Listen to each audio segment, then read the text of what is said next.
I want your boss's number. Okay. So, my dad used to own his own company that unfortunately went under and vanished due to the UK recession in the mid/late 2000s. He was a joiner and knows the trade inside and out. He has told me a few stories and one of them fits here. So, my dad and his team had a contract to do some work on someone's kitchen. A very simple job for my dad. But there was an antagonist. The neighbor who we will call Karen. So, it was 10 a.m. and Karen opens her window and shouts to my dad, "I am back from the night shift and I have another tonight. You need to keep it down." My dad replies, "I do apologize, but we are currently within trading hours and I have a job to do." Karen just scoffs and walks away. Roughly 20 minutes later, Karen comes back. "I told you to keep it down. I have the night shift." My dad reiterates, "As I have already stated, it is trading hours and we have a job to do." Karen comes out of her house and walks up to my dad. "I want your boss's phone number." Now bear in mind, this was my dad's company. As in, he owned it.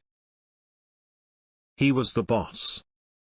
But instead of playing the "I am the boss's" card, he complied and gave Karen his business card with his work mobile number on it. My dad thought she was bluffing and he then got a call less than 10 minutes later and he answered.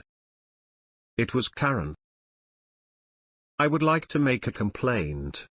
You have workers here and they are making too much noise and I have the night shift tonight and need some sleep.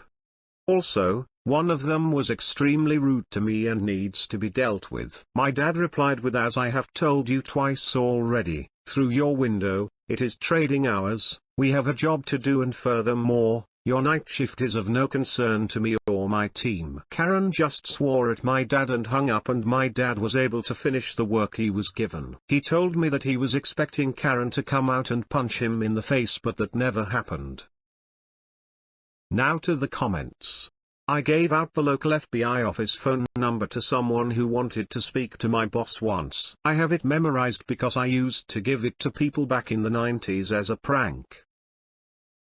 I used to give out the official White House number for tours and such, haha.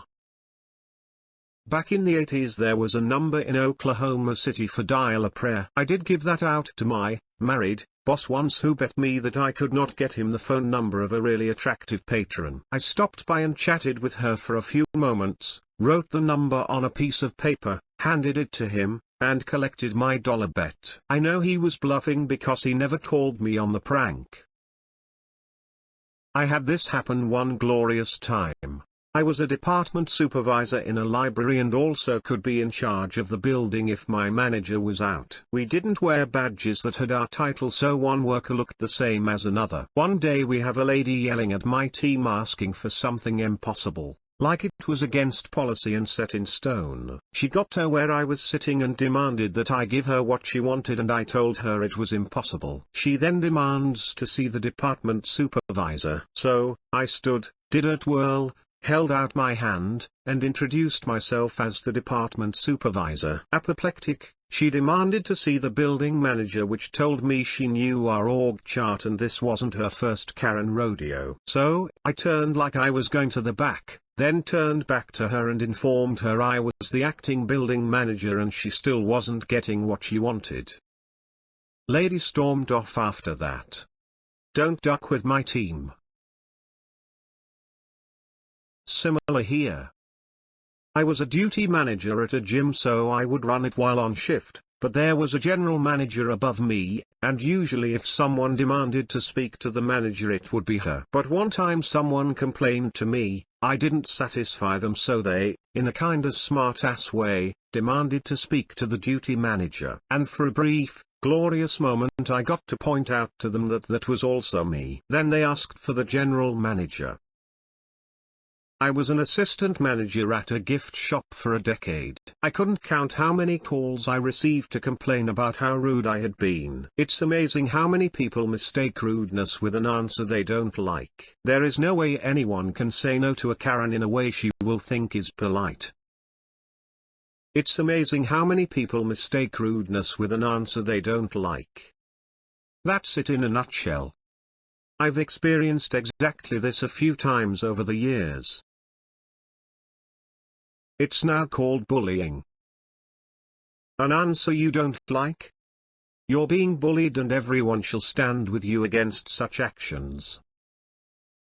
I used to work for a snow removal company. We had contracts with the customers, and we were required to remove snow within a certain time period. We usually worked all night long after a snowfall. We were shoveling and snow blowing at a customer's house. Late one night, a woman leaned out the door, shrieking about how it was late, she was trying to sleep, and we needed to get the hell out of there.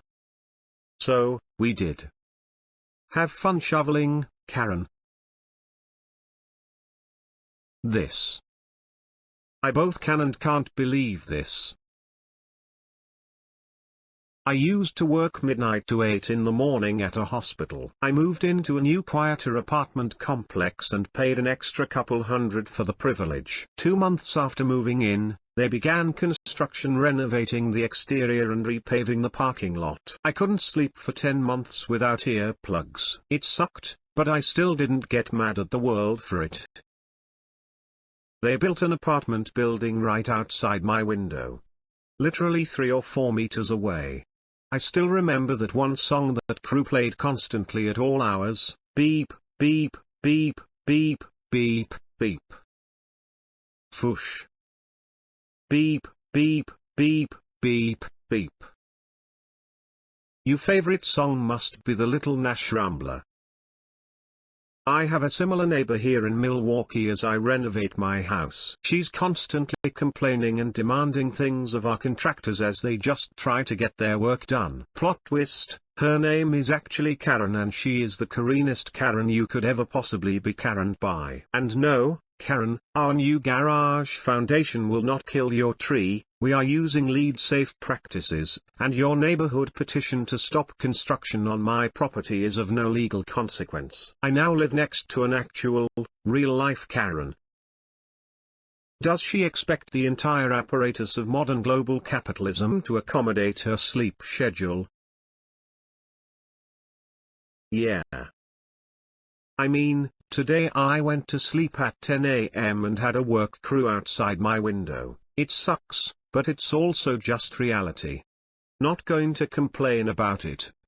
It doesn't really bother me anymore, but if it did, blackout curtains, noise generators, and even noise-cancelling headphones/buds designed for sleep exist. Although if I know someone is on an odd shift nearby, and I can schedule stuff better, I certainly will. And on the flip side, I'm sure I make some noises that bother folks late at night. Not that I ever try to be annoying. And it's houses here, so harder than with shared walls/floors.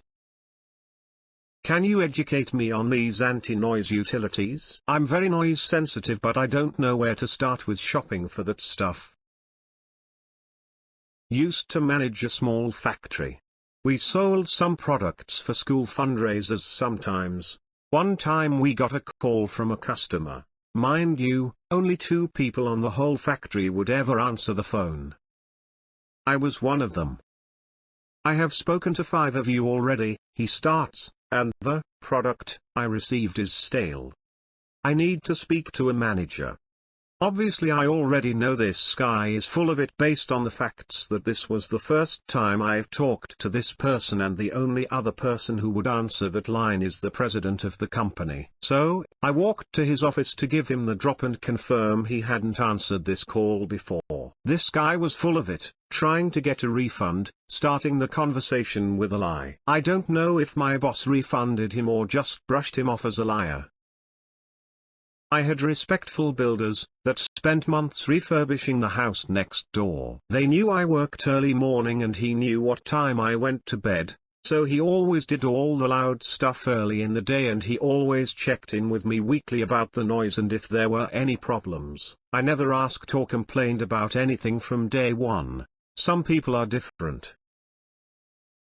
You know, as someone who has worked night shift myself, I can see both sides of the argument here. However, I'm coming down on the side of night shift sucks. And part of the suckiness of night shift is accepting that the majority of the world is not also on the night shift. So, any noise that goes on during daylight hours is my problem, not their problem. Karen needs to suck it up.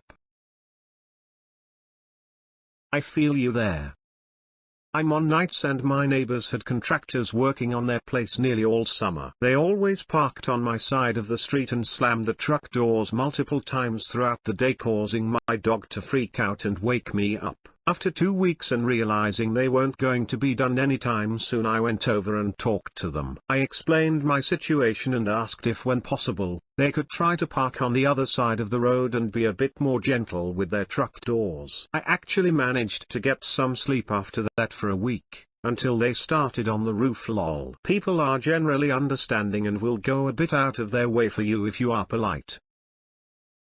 Yeah, I think it's how you go about it really. My dad worked for the waste management / city council and had to scrape something off the pavement on his wee patch of turf. He was at it for about 30 minutes when a resident came out and explained nicely he was just off night shift, and my dad apologized and told him no worries. Came back later in the afternoon to finish it. After that, the dude would bring my dad a cup of tea every day when it got to the winter. There are a few ways to go about things, but the angry entitled way isn't gonna get you anywhere.